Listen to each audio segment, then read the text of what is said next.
केरल के पलक्कड़ की रहने वाली नर्स निमिषा प्रिया को 16 जुलाई को यमन में फांसी दी जाएगी। निमिषा प्रिया को बचाने के लिए उनका पूरा परिवार जुटा हुआ है, तो वहीं भारत सरकार भी यमन सरकार के संपर्क में है ताकि निमिषा प्रिया को बचाया जा सके। लेकिन निमिषा प्रिया को बचाए जाने की सारी कोशिशें नाकाम साबित होती दिख रही हैं। वहीं सोमवार को केंद्र सरकार ने सुप्रीम कोर्ट को बताया कि निमिषा की फांसी रोकने के लिए सरकार के पास कोई और विकल्प अब नहीं बचा है। हालांकि भारत के ग्रांड मुफ्ती कंठपुरम एपी अबूबकर मुसलियार के हस्तक्षेप के बाद निमिषा के बचने की एक और उम्मीद जगी है।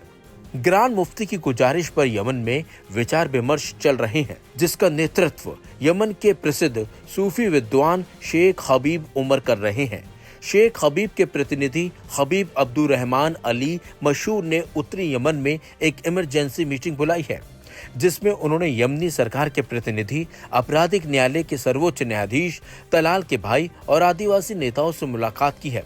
हालांकि इस बैठक में क्या बातचीत हुई है, अभी इस बारे में जानकारी नहीं दी गई है, लेकिन ग्रांड मुफ्ती के हस्तक्षेप के बाद निमिषा के बचने की उम्मीद फिर से जगी है। तो इसी बीच केंद्र सरकार ने सुप्रीम कोर्ट को बताया कि यमन में एक बड़ा संकट है, जिसमें वहां भारतीय एम्बेसी का ना होना भी शामिल है।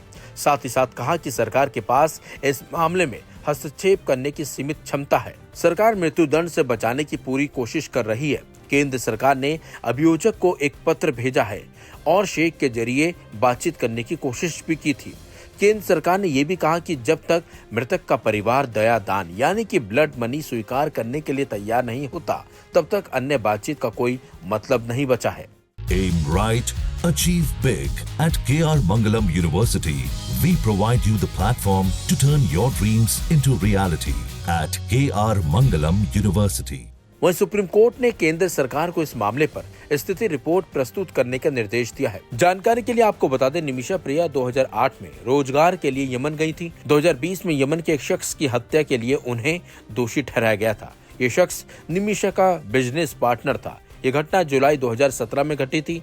पिछले साल नवंबर में यमन की सर्वोच्च न्यायिक परिषद ने उसकी अपील खारिज कर दी थी और देश के सरकारी अभियोजक ने अब आदेश दिया कि 16 जुलाई को उन्हें फांसी दे दी जाए। फिलहाल निमिषा प्रिया को बचाने के लिए हर कोशिश की जा रही है। देश की सरकार, उनका परिवार और तमाम लोग ऐसे हैं जो उन्हें बचाने के लिए पूरा दम लगा रहे हैं। ऐसे में अब देखना होगा कि आखिर यमन सरकार इस पर कोई बड़ा फैसला लेती है या फिर नहीं।